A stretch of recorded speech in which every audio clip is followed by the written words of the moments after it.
And here we are today on Doctors in the House. Today I have one of my best friends who is also a dentist, general dentist here in the Silver Spring area with me. It's Dr. William Kelson, one of my main men. Everybody. And I am Dr. William A. Taylor. Today we're filling in for Dr. Darrell Hill, and we're going to discuss various things in dentistry that you people should, take a little heed to and kind of take our advice on. So we'll start with my man, Dr. William Kelson. Question to you, man. When patients come in our office, diagnostically, they're like, why do we have to take these x-rays? Why do you have to do this? Why this? Tell me in your opinion and help me here. Explain to everyone why we do things in a systematic manner, such as the exam, then we take the x-rays and things of that nature. Well, thanks everybody for tuning in. Again, I'm Dr. William Kelson. I have a practice in Silver Spring, Maryland. I've been practicing there over 20 years. It's a comprehensive dental practice. We do all forms of dentistry, everything from basic cleanings to root canals, extractions. We're even doing implants now, so it's a good thing to be in dentistry right now. The question that you ask, we get that from a lot of patients. They just want to come in, they just want to get their teeth clean, they don't want to take x-rays. But just like anything else, we try our best. We are doctors. We have a doctor. You have a DMD, right? What do you have? I have a DDS. A DDS. I have. That means Doctor of Dental Surgery. So we basically, in dental school, we learn the same way that physicians do. We learn everything about the body, the nerve, the blood vessels, veins, and everything such as that. And we also learn the way that these things are affected by the oral cavity. Mm-hmm. So we are doctors. So we do a diagnosis. When a patient comes in, we take x-rays. We chart them. We take their blood pressure. We do an oral medicine screen. We look at everything because we want to be comprehensive. We don't want to just be someone who just cleans teeth. So doing a full diagnostic workup, x-rays, charting of the teeth, charting of cavities, what we call periodontal probing of the teeth, lets us know exactly the status that person is in.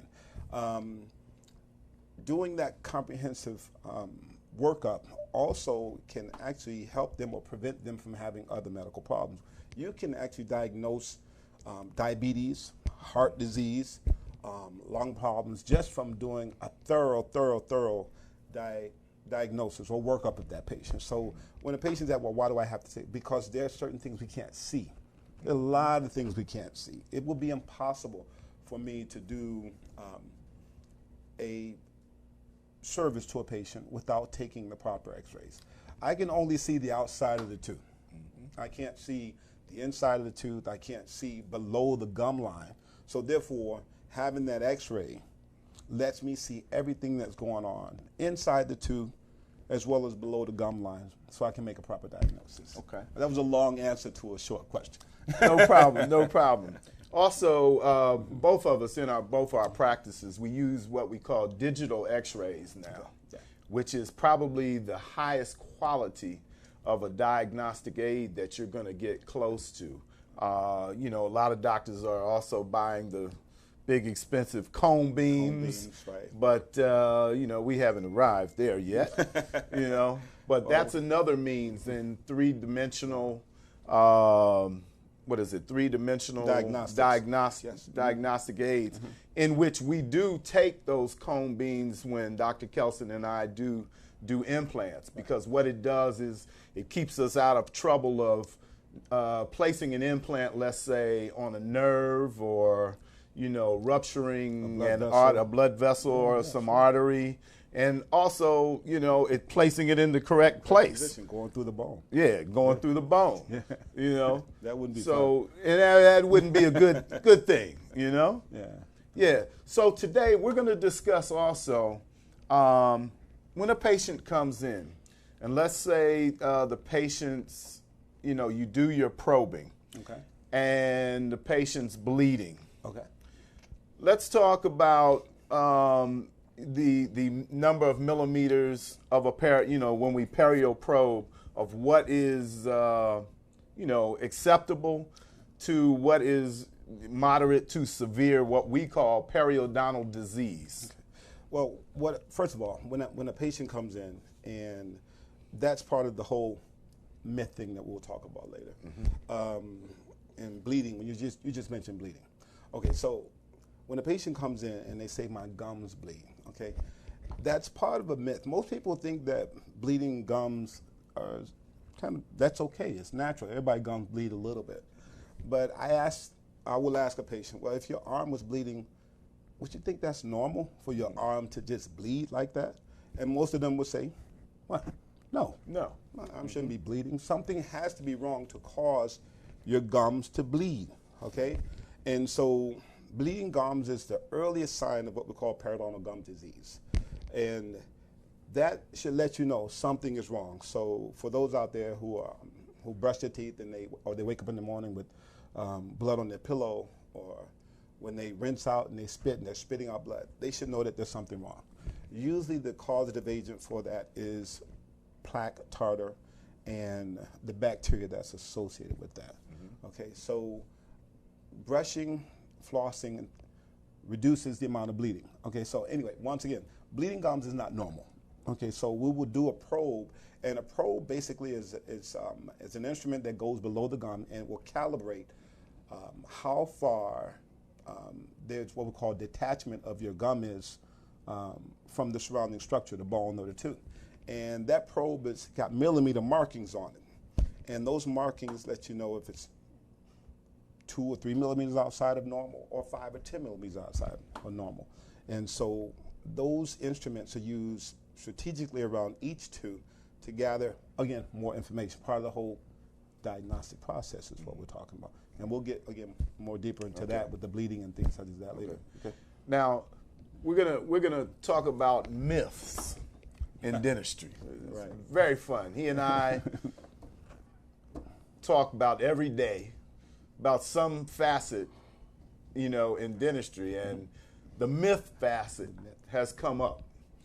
A myth. I don't have to go to the dentist until my tooth hurts. Okay, well, truthfully, you really never have to go to the dentist. I mean, you don't have to do anything in this world, okay? But that's just like me saying I never have to go to the doctor until my chest starts to hurt, or I'm feeling a little wheezy, or I can't stand up, okay? Going to the dentist should be as regular as going to your physician, as regularly going to church, something like that. Because what happens is that, once again, we talked about, we do a comprehensive workup of a patient, we can prevent certain systemic problems just by examining your teeth. So if there is, when we get to the pain threshold, when we get to the area where you're actually having pain, then it's already too late. Again, once again, it's like, okay, I'm having a heart attack. Now it's time for me to go to my doctor. Wrong time, okay? I'm having problems getting up the stairs. Now I should go to my doctor. Wrong time. The right time to go to a dentist is at least once a year, most likely once every 6 months, so that the doctor can do a proper exam to find out if you are a candidate, just like we always use the word candidate in medicine now, a candidate for diabetes, if you're a candidate for gum disease, okay?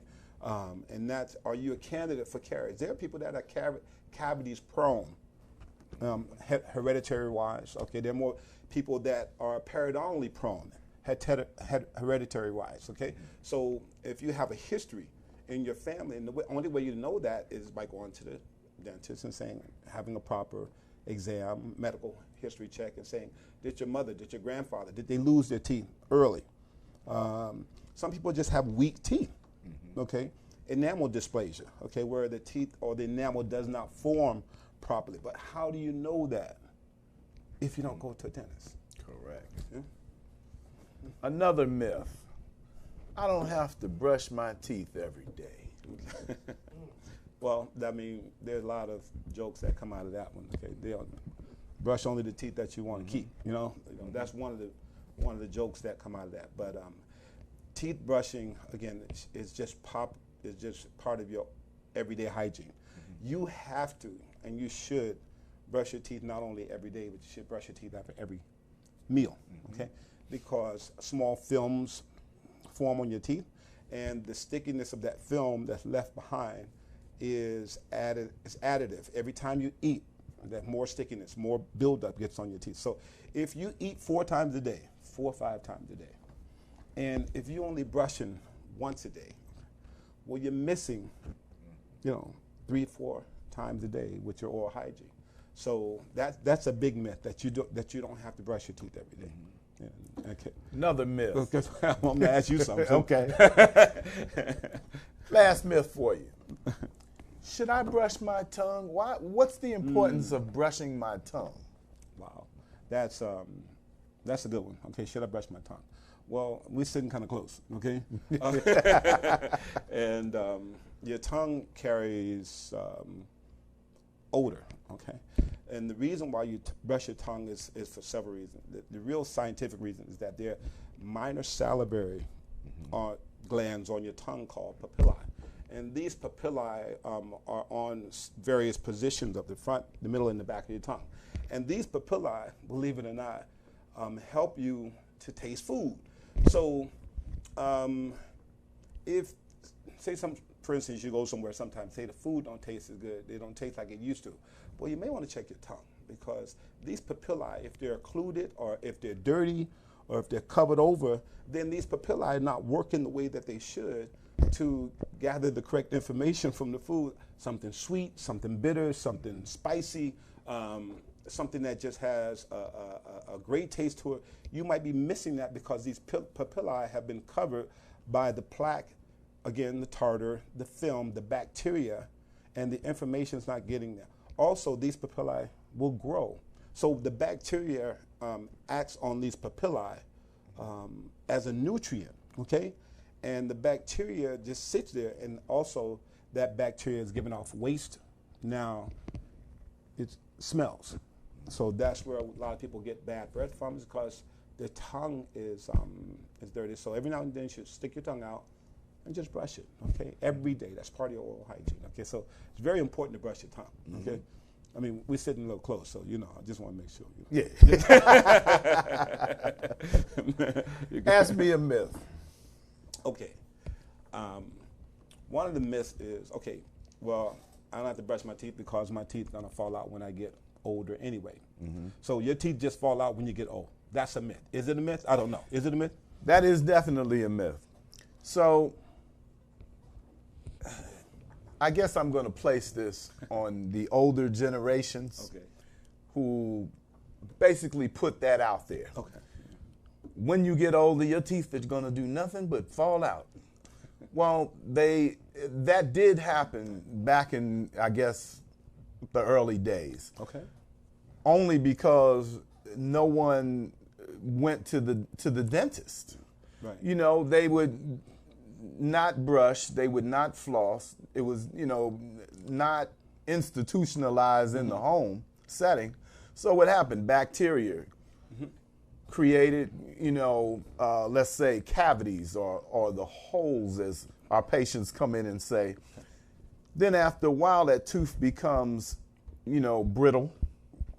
Or loose. Yeah, back then they called it pyorrhea. Pyorrhea of the gums. They didn't call it periodontal disease. They called it pyorrhea of the gums. They really didn't know what it was. Right. Because scientifically, we didn't know what it was. Right. Until the term periodontitis came along, and periodontists found out, there are bacteria that's actually eating away at the bone, and that causing that tooth to get loose. Okay, right. And so now we termed it periodontal gum disease. So as the old folk call it, you got pyorrhea of the gum. You got pyorrhea of the gum. So, and I think too, in our community, the African American community, diabetes runs rampant. Wow. Yeah. I have seen patients that were normal, teeth were fine, and then at one appointment, they would come in and there's looseness. And I think a lot of this when the older individuals years ago, before they even started really being aware of type 2 diabetes, teeth would get loose, and there, myths arise from that because teeth will get loose. Right. You'll lose the structure around the gum line, and the next thing you have what we call mobility of +3, which is a very mobile tooth, in which that tooth could, fall out, right.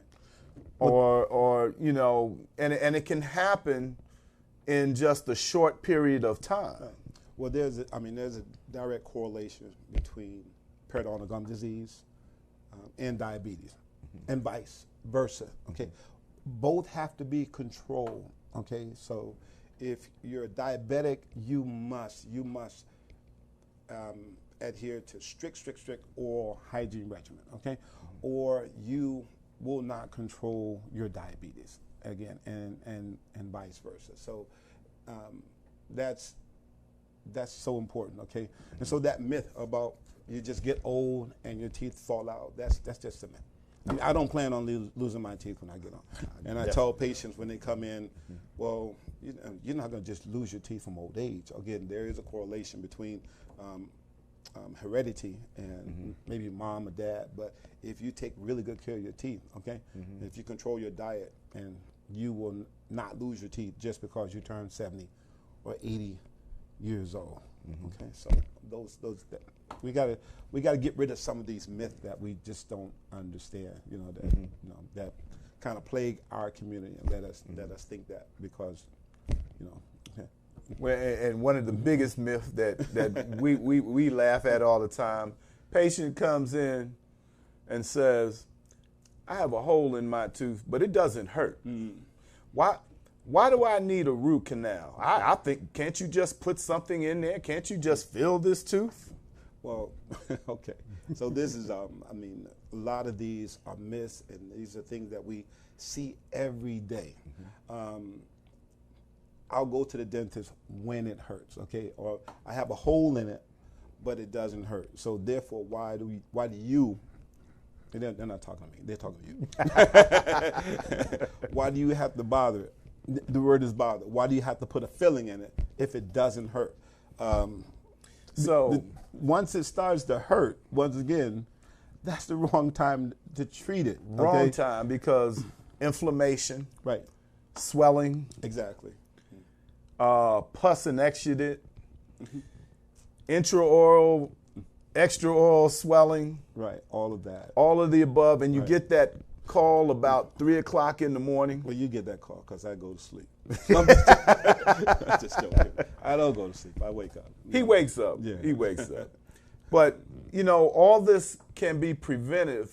Again, going back to when you come in to our office, we take the diagnostic radiographs. Can we back up just a little bit? Sure. Okay, because what you just said about the tooth has a hole, it's not hurting. Why do you have to have a root canal? Okay, so initially, if you have a hole in your tooth, it doesn't hurt. Okay, because you have the enamel layer that's probably in it, probably maybe into the second layer, which is the dentin layer of the tooth. Okay, but once it gets to the nerve layer, okay, it will start hurting. Okay, and some of you may have experienced that. The tooth was hurting, and then all of a sudden there's pixie dust or something, and the tooth doesn't hurt no more.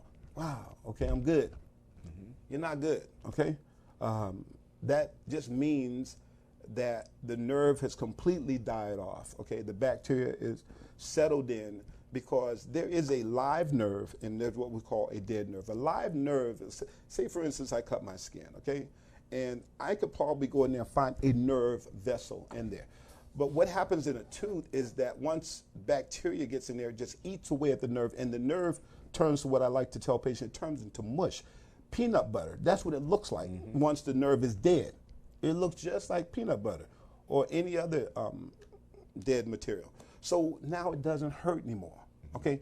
But you're not out of the woods, okay? That tooth could sit like that for 10 years, okay, and never ever have a problem. 20 years. Or it could be like that for 3 months, okay? But that bacteria is just swimming around in there and waiting for the opportunity to cause swelling, okay? Or pain, because it's got to go deeper, and there's a lower lying nerve that'll get to, or an upper lying nerve that'll get to it. And then it'll start firing off, and then you're like, oh my God, you know.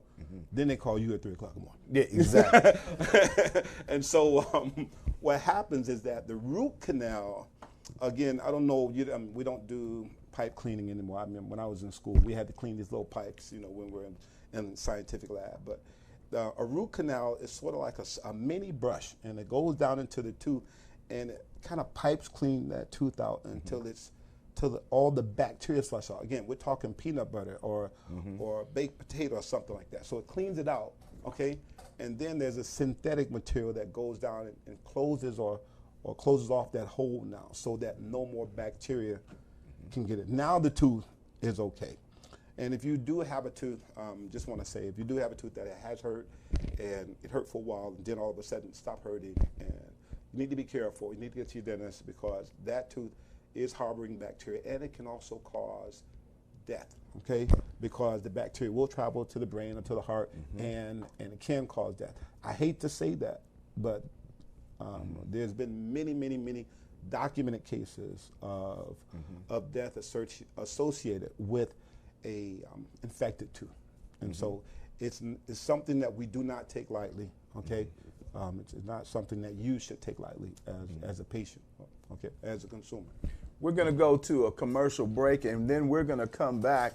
And let's start with, when we come back, talking about a little of that bacteria, let's say on a tooth in the upper arch, as you just stated, how serious that can be going to the maxillary sinus. Sure. Okay. Station break. 2018, I personally helped several people reclaim their healthy lives with a ketogenic lifestyle. Together with our team at Wakaya Perfection, we have helped over 4,000 people struggling with weight loss, burn off unwanted fat naturally, control hypertension, type 2 diabetes, and high cholesterol with our Beulah Fit Keto Fuel Shake and high-impact ginger and turmeric. Contact me for yours. Buttons about that ketolife.mywakaya.com. That's BUTTONSBOUTTATEOLIFE.MYWAKAYA.com or call 202-875-3926. This is a keto-friendly diet, and weight loss expectation is approximately 1 to 2 pounds per week. Individual results can and will vary. Business owners looking for a place to advertise your business and promote your products and services? VoxWave is the right place. We have over 10,000 views a day and 70,000 listeners a month. For more information, contact Reg Gaskins at 240-832-4455.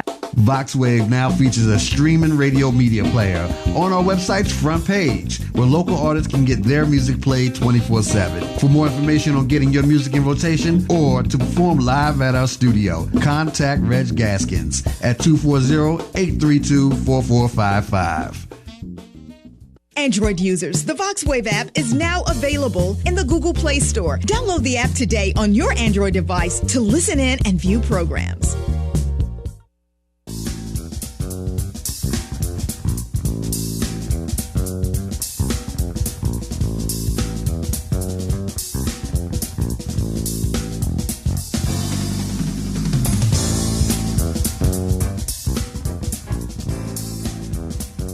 And we're back to Doctors in the House. Doctors in the House. So what we were just discussing before we took a break was how infection can travel from an upper tooth into your sinus. The sinus cavity is a very complicated concavity in which a lot of times we have roots that are actually in the sinus. And that's why most of us will refer those teeth, if they're to be extracted, to the oral surgeon, because you can actually pull that sinus bottom out as you're extracting a tooth, or sometimes fracture, the plate back there. But mainly, if there is decay that has extended into the nerve tissue on an upper tooth, it has to go somewhere. So that infection is going to go straight up, and at the bottom of the root, it's going to come right out of there and into the sinus cavity, and then we have a major problem. Major problem. Yeah. Once again, going back to that tooth that has decay in it and that has not been treated, or the tooth that previously had pain and the decay has caused the pain no longer, caused the tooth no longer to be in pain. We have to deal with that tooth one way or another, either by extracting that tooth, taking it out, okay, root canal in that tooth, okay. Those are the two forms of treatment once the nerve has been violated by bacteria. The sinus cavity drains, all the fluids in the body, okay. So if the fluid is, if all the fluids in the body are being drained through the sinus cavity and the tooth has an active bacteria, well, that active bacteria, once again, is traveling throughout your body, going into your heart, your lungs. Even there's something called aspiration pneumonia, where that bacteria goes into your lungs and causes infection. So there's so many ways in which bacteria from your teeth can enter to your body system. That's why it is so important to deal with that decayed tooth or with that periodontal disease, and not just leave it as my teeth are getting loose or my gums just bleed. Grandma gums bleed or my dad gums bleed. It's not that simple anymore, because now we know so much more about how those fluids travel, how the bacteria travels and things. So, in fact, if it does get into the sinus and it does cause a brain abscess or something such as that, you will expire from that. So it's a complicated system, but it's a very simple system, in fact, in how things happen in the body. So hopefully you're getting some good information out there today. And we're going to move on to some more pleasant things in dentistry. We're going to start talking about some cosmetic dental work, such as crowns, veneers, implants. Great things. We love it. There's a lot going on in dentistry right now, man. It's just, dentistry is exploding with all types of stuff. But the other thing is that it seems though that our dental education is going down as opposed to medical. People are educating themselves medically, but in terms of dental wise, they're not so educated in terms of that. So we want to bring some of these things to the forefront. Okay. So I'll ask you a question, and you'll answer, and you can ask me what. Okay. I'll ask you basically, what is a crown? And because you hear that term a lot, what is a crown, and why do you do a crown on the tooth? Okay. So to the general public, when the general public comes in, right. I need that thing called a cap. Okay. All right. Yeah. Well, a cap, in lay terms, is a crown. Okay. The reason that we do crowns on teeth are when there is about, am I correct, 1/3 of the natural tooth structure fractures dictates most of the time us doing a crown. Now, the question that we normally get is, why are you cutting more off of my tooth? Why are you cutting this tooth down? Well, we call it preparation or prepping the tooth. You have to cut that tooth down or prepare that tooth in a certain manner such that the crown can actually fit over what tooth structure is left and fit, let's say, in this distinct part of your mouth and look just like your normal tooth. Okay, right. So, and you're so right, because in doing a crown, there are so many other reasons to make a crown, okay? We call it restoring, and we call it a crown because it is the outside portion of the tooth. It's the portion of the tooth that you see, okay? And a crown restores or puts back, okay? We talk about restorations all the time. Back what was missing, replaces, okay? And most of the time, crowns are placed on back teeth. There are a lot of people with crowns on their front teeth, and we'll get into that, and bridges and things such as that.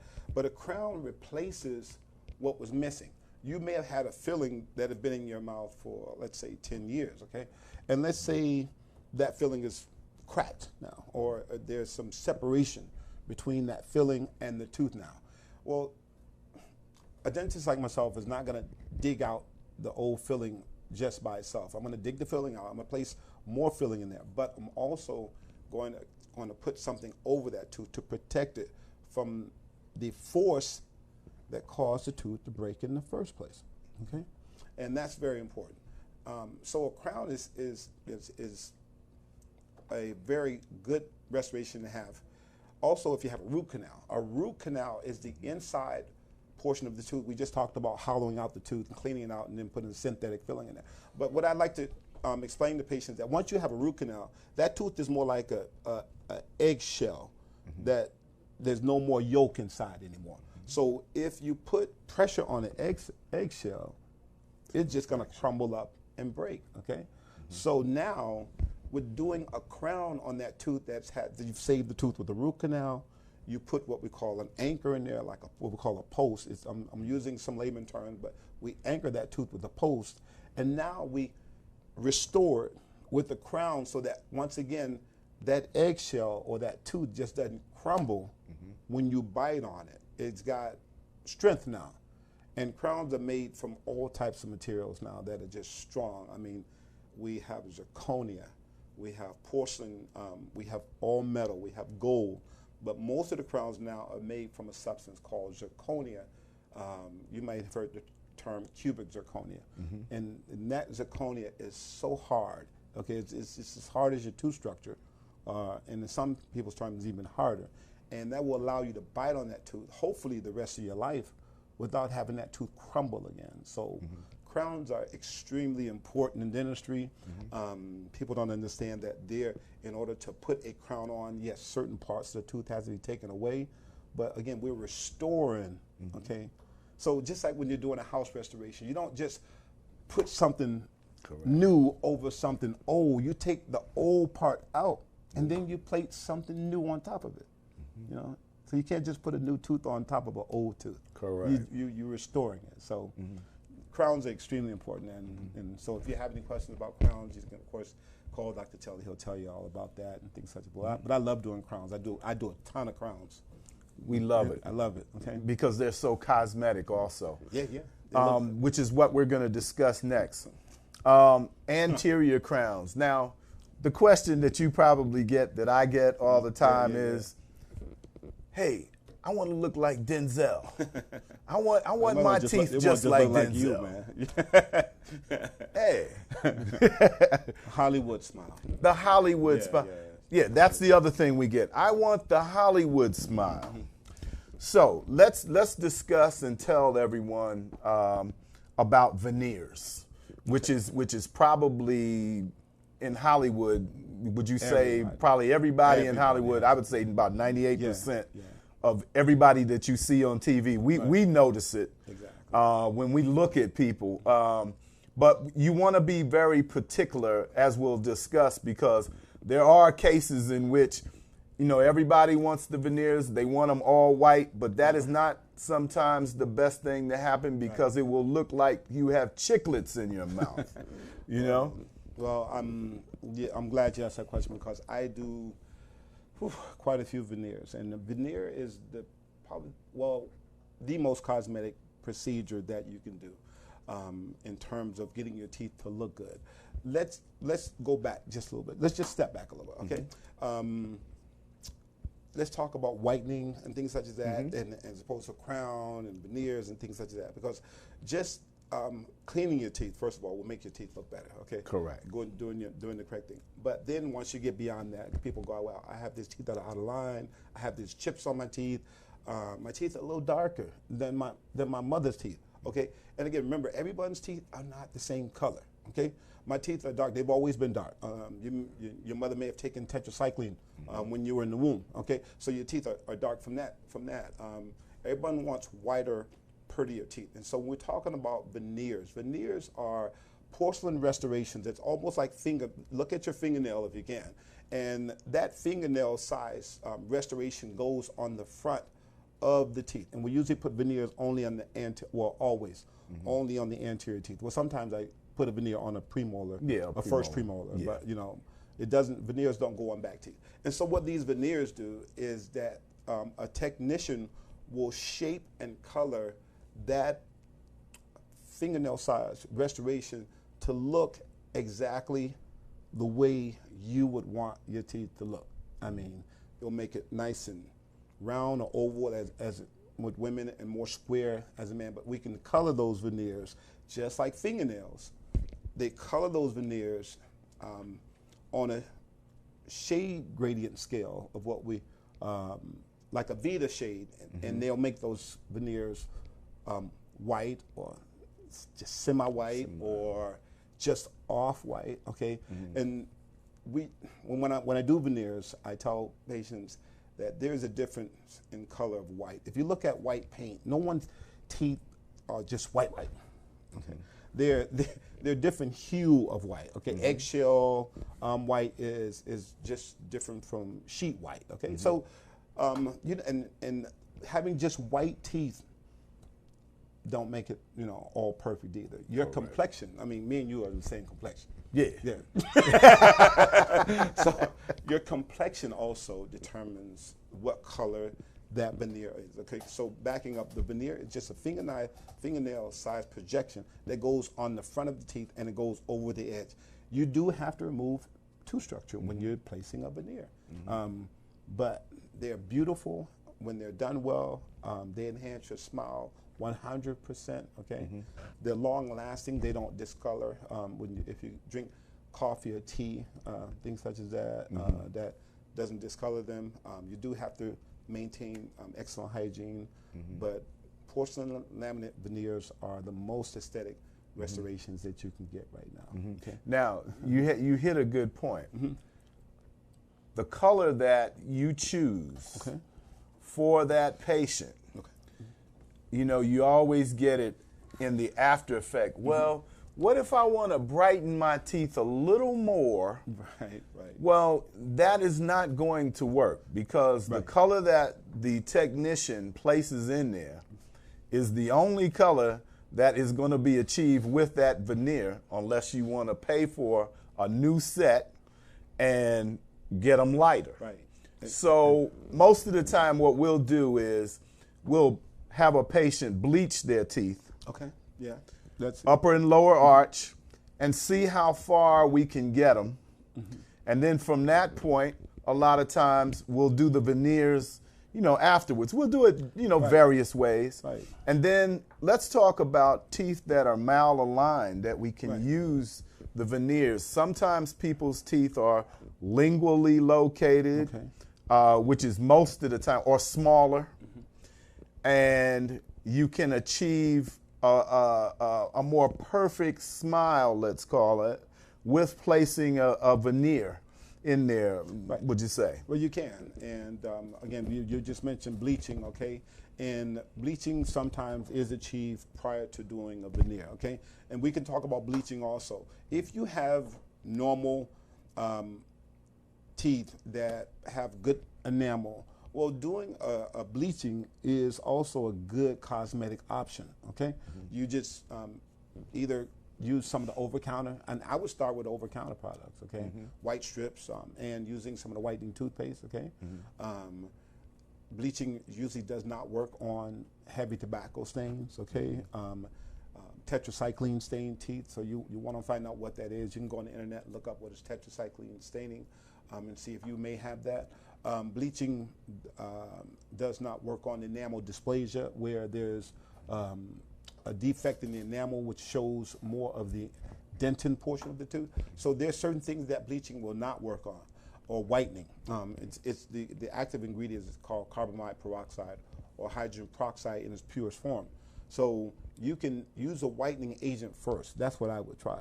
And then if that doesn't give you the results, then you're looking at doing cosmetic veneering or crowning of the teeth to do more than one thing. Correct the alignment of the teeth in small alignment problems. You can close some gaps with crowns and veneers, okay? And also you can correct some slight overbite, overjets with the with veneering, okay, with crowning. So cosmetics is I love cosmetics because you get that immediate effect of showing someone going from bad teeth to good teeth. I mean, I do that every day. We do full mouth restorations where we go from molar to molar to correct the smile. I've done it hundreds of times over, and the same effect is always there. Wow. Okay. And isn't it a great effect when you have a patient that is very satisfied, and then you see them in public and they're grinning ear to ear, you know, and would you agree also, people feel better. They feel amazing. You know, a lot better when your teeth are looking good. When they're looking good. You know, I don't know if we're able to get any. Probably won't be able to get any video or audio on. I would show some pictures of before and afters, but maybe we'll do that the next time. Okay.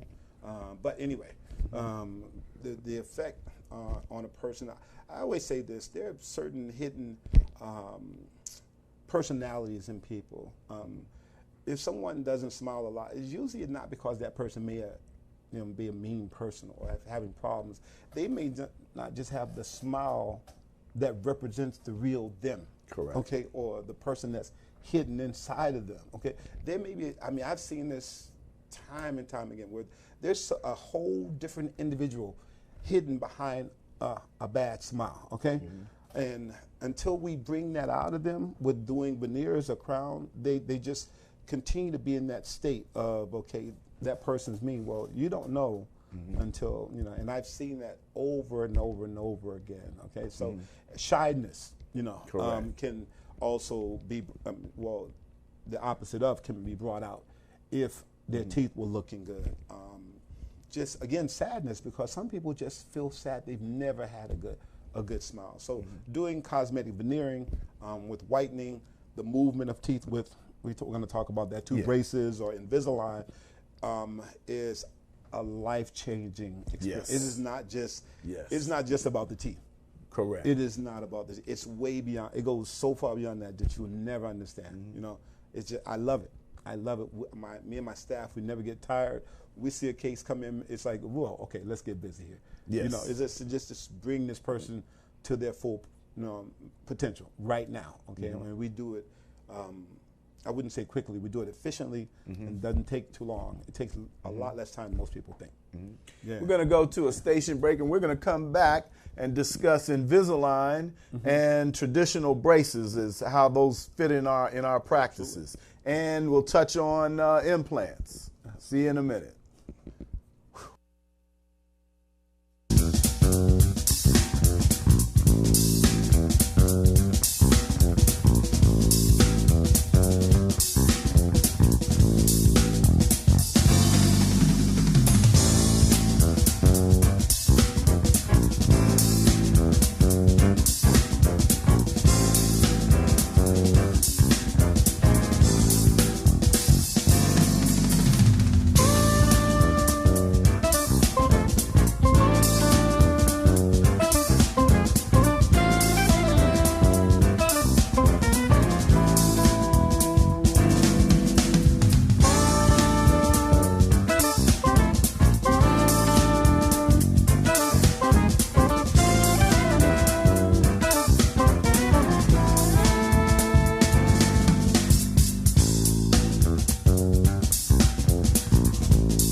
All right, we're back. We're going to discuss with you traditional braces versus Invisalign. Okay. And you and I both do Invisalign in both of our practices. And we've seen patients being taken, you know, from very crowded teeth, let's call them, to, you know, as straight as we can get them in the arch. What do you think? You know, let's discuss traditional, when a patient may need traditional braces versus Invisalign, because everybody wants to walk around not with the wires, as they call them. With the wires, yeah.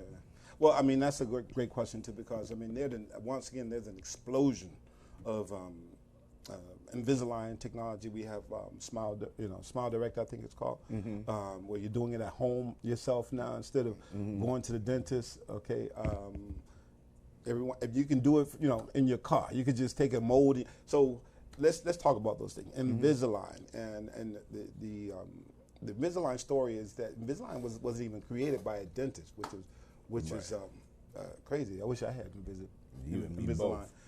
But Invisalign is a way to move teeth using what we call aligners. They're plastic apparatus that go on the teeth, and they have certain movements within that plastic to help move a tooth from, say, here to here, or to align the teeth. Okay, so it's called Invisalign because it's aligning teeth practically invisibly, you know, with the clear plastic. That's the theme behind Invisalign. When it comes to traditional braces, okay, I do Invisalign, but I do keep a stack of referral in my office for traditional orthodontics, because every case is not an Invisalign case. And again, and this is just a message to those at home who are doing it at home, you may be doing yourself a disservice or just spending money if you're not properly diagnosed as needing traditional as opposed to Invisalign, as opposed to a Smile Direct type thing. There are what we call dental abnormalities or dental defects of the teeth, and there are skeletal defects which will cause the teeth to not be aligned, okay? And so when we deal with the dental misaligned teeth, you may have what we call just traditional crowding or spacing, okay? But when you're talking about skeletal problems, you may have a jaw that protrudes further out, okay, or you may have an extra large jaw, or you may have a closed palate, which means you have what we call a narrow palate. There's so many skeletal abnormalities that would lend you to have traditional braces as opposed to Invisalign, okay? So I think that we, as ones that do Invisalign, we do a great service, okay? But we also have to be careful as not to overstep our bounds, okay, when we're doing Invisalign, to tell a patient, well, you're going to be able to correct this problem with a clear, transparent apparatus, because the wires have certain forces that the orthodontist can put on to cause your bone to move or expand, because that's basically what's happening, is the bone is moving and the teeth are shifting. Okay, so you can't just do all of that with a plastic piece.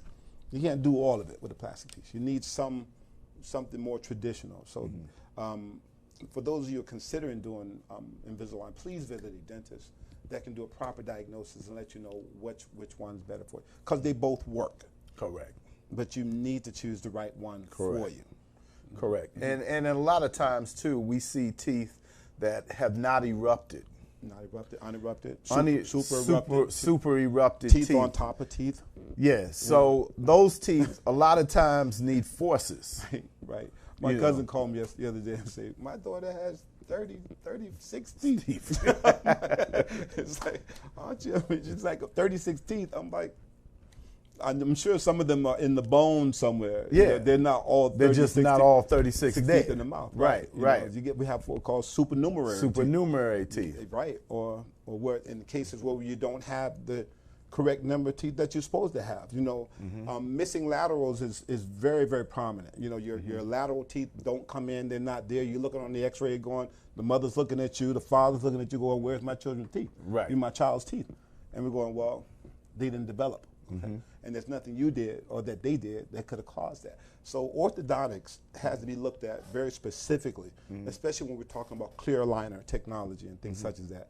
Do not be fooled that it can all be done just so simply. Because in the day and age, we want things simple and easy. Immediate, quickly, you know. And so visit a dentist that will give you a true assessment of what's going on with your teeth. Which brings me to the next point and our last point, implants. Okay, once again, yeah. As we were just talking about missing teeth, missing laterals, you know, this era now, more people are getting more fixed prosthesis, which we call, which is an implant, instead of partials, let's say, and fixed dentures.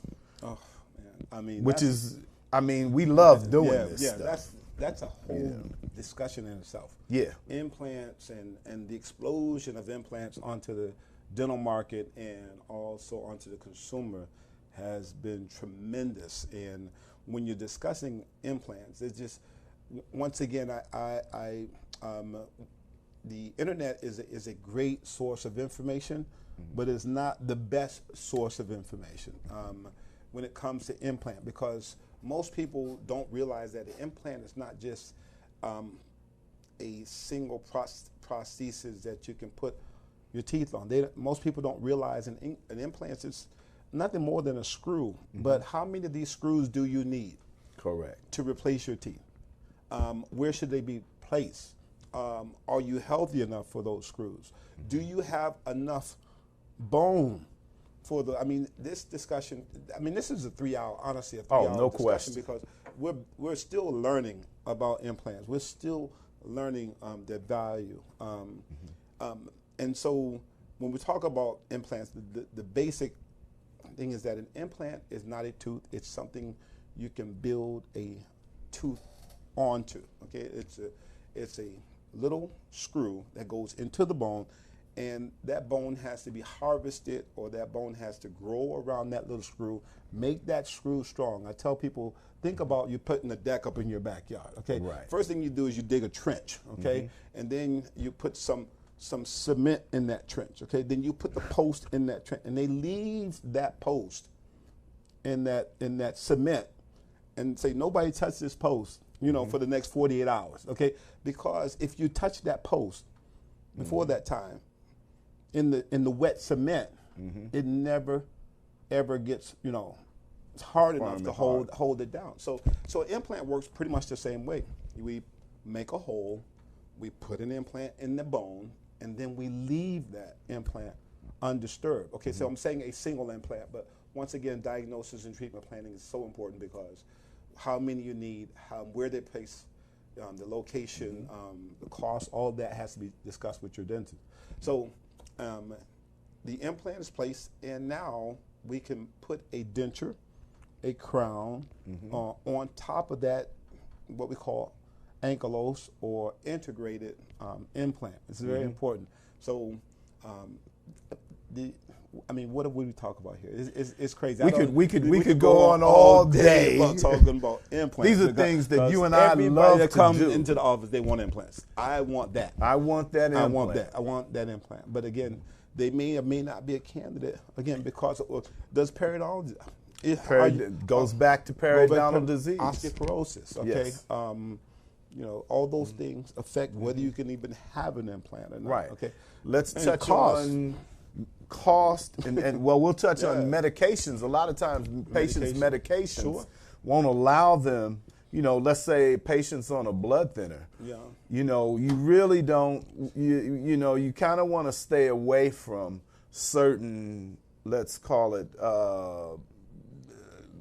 things in dentistry, such as implants, when you are a bleeder. Yeah, well, bleeder, patients that smoke a lot, and things such as smoking.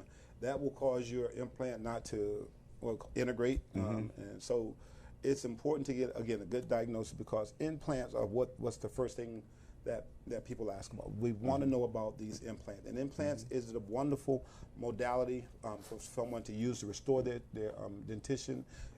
Everyone's not losing their teeth for gum disease. Some people lose their teeth because of an accident. They may have been in an altercation, knocked a tooth out or several teeth out, or they just may have had poor oral hygiene when they were children, never could afford it. Mom and dad could never send them to the dentist. Every time they went to the dentist, they pulled the tooth out. So now they're in a position to say, hey, I want to have what I never had before, okay? Can you give me some implants? And again, implants is not something you do, and they do, okay, let's not say that. They do place implants in many instances in a day and restore. But it's a case by case. It is a case by case selection. You and I would prefer we do it, I think, the more traditional method, in which we let it heal for 3 months. 3 to 4 months. 3 to 4 months. Implant has to sit. Right. Get strong. You know, to us, that's the way we, do. And that's the way most oral surgeons do. And then let's get to that real quick. I know we'll probably run out of time, but implants are being done by everyone. General dentists, periodontists, even endodontists, root canal specialists. You should know that there are different skill levels, for placing implants. So don't, just go by someone that says they place implants. Again, I keep a stack of referrals in my office because I only place the simplest forms of implants. Some implants have to be done by an oral surgeon, a periodontist, who, again, will do a different treatment because of what we see on the x-ray, on the cone beam, whether there's bone that needs to be harvested into the site. There's so many aspects to implants. So it's not as simple as most people think it is. It's not that simple. It's very, very complicated, and every case is a case by case. Don't be fooled by the commercials. Every case is a case by case by case selection. You're not just going to walk in and walk out with teeth the same day. Without you being the perfect candidate for that type of treatment.